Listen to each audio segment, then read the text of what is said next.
So I get this a lot. I go, why story from the core? What does that mean? And what's core and what's story? And all I can say is that truth has a sound that when that whole flow state of writing and the flow state of communicating is just that. It is getting on the wave of that core and letting your narrative come through. My book, Core Story, is about this idea that story is creation itself. In fact, all story is the language, the communication, the narrative. It is the point. It's when it matters, when I'm trying to connect with you, right? So the core of me says, I want to talk to you, and I'm going to talk to you from that core, and I want to talk to your core.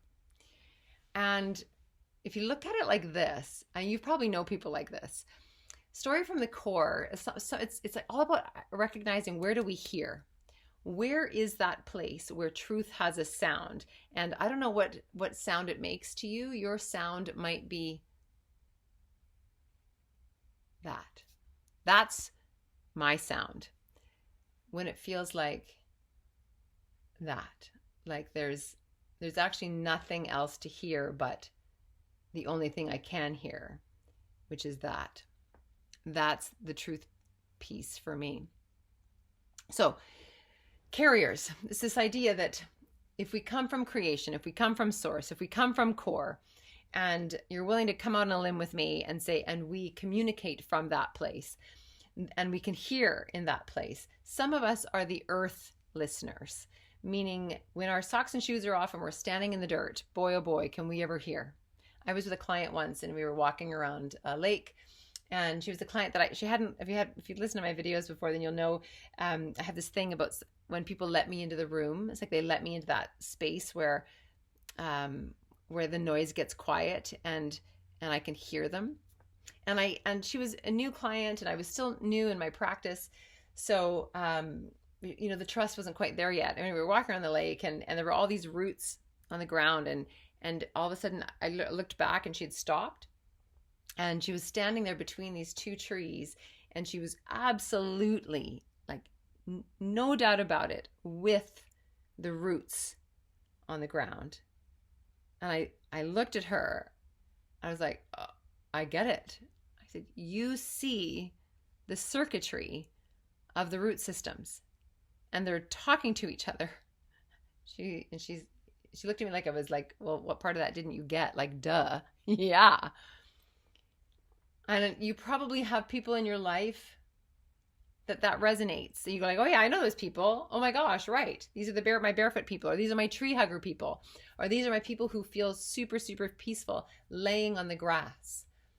Or these are my people who are so peaceful in the ocean, which would be me. Now, I don't see circuitry of trees, but when I'm laying in the ocean, there's nowhere more peaceful for me than laying in the ocean. And I'm a terrible swimmer, but the ocean is like peace for me.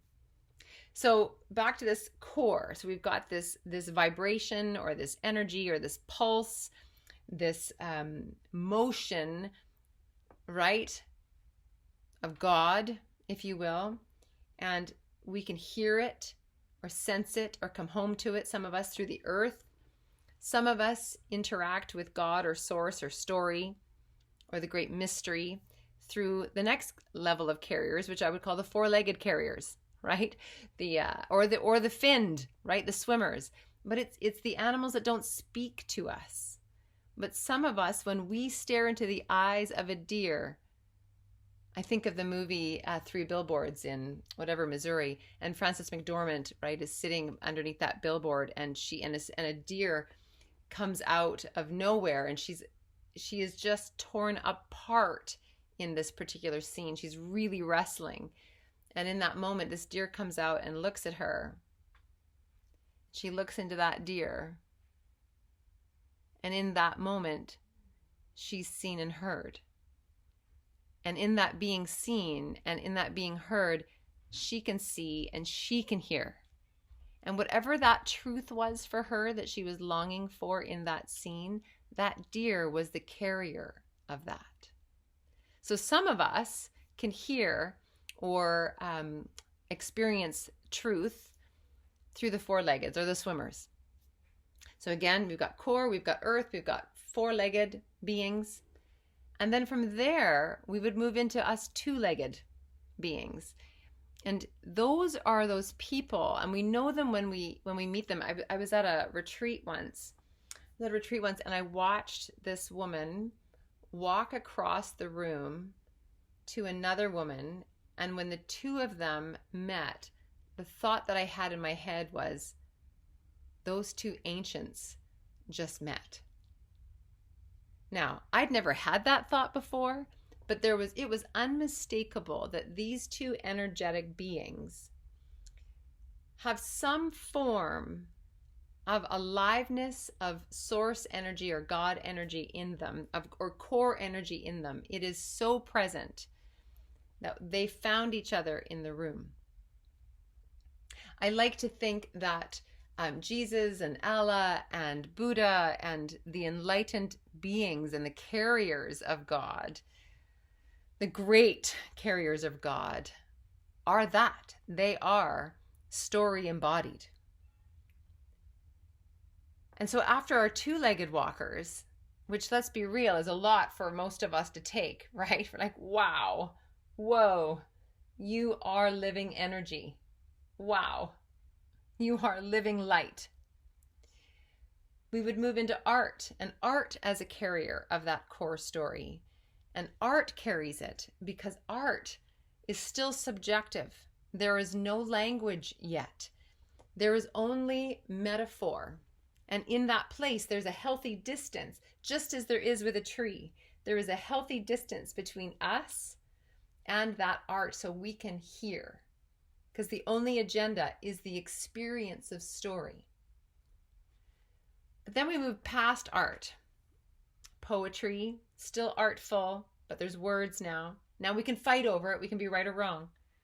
We would move into religion. Religion. Stories of that embodied beauty, that embodied light.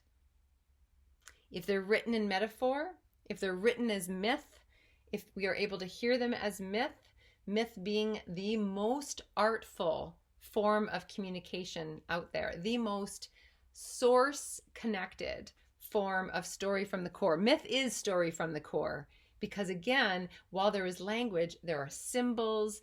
It is rich. There is earth story in there. There is four-legged energy in there, story in there. There's enlightenment in there. It's all the pieces. So we experience story rather than understand story. But as we keep going, then we get into philosophy. We get into story, what we now talk about as story. You know, we get into books. We get into actual narrative, right?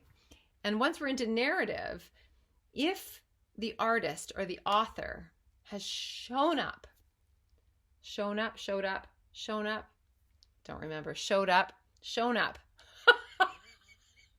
if that author has arrived fully in their process of writing, the core of them will be felt by the core of you. And I call that your voice. I call that when your writing turns into music, usually on the 6th or 7th full draft. If you're lucky, the 5th draft, where the musicality shows up. A first draft is also very, very story from the core because it is the most raw. And we want to return to the raw state only from that artful place by the 5th or 6th draft. And that's where your impact is.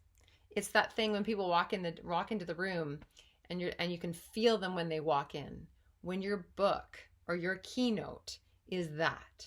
That's where story from the core, again, from below the earth or from the sky, whatever your belief system is, whatever visual works for you, we are stardust. We are stardust.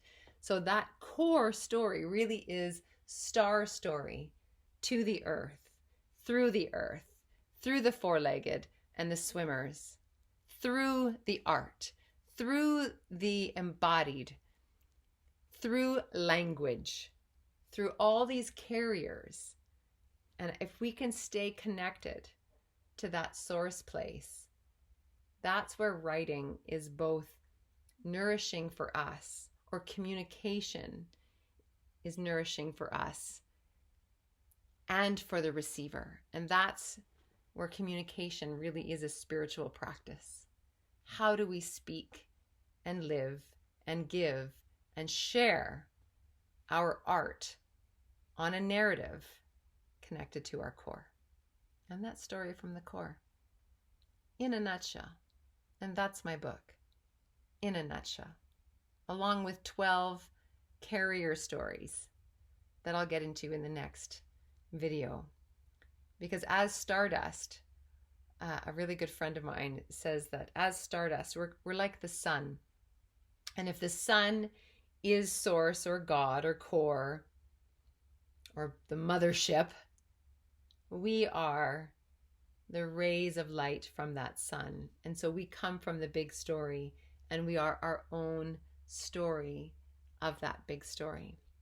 And in my work as a core story specialist, talking to hundreds of people, I've identified 12 unique stories. And I haven't heard any more than 12.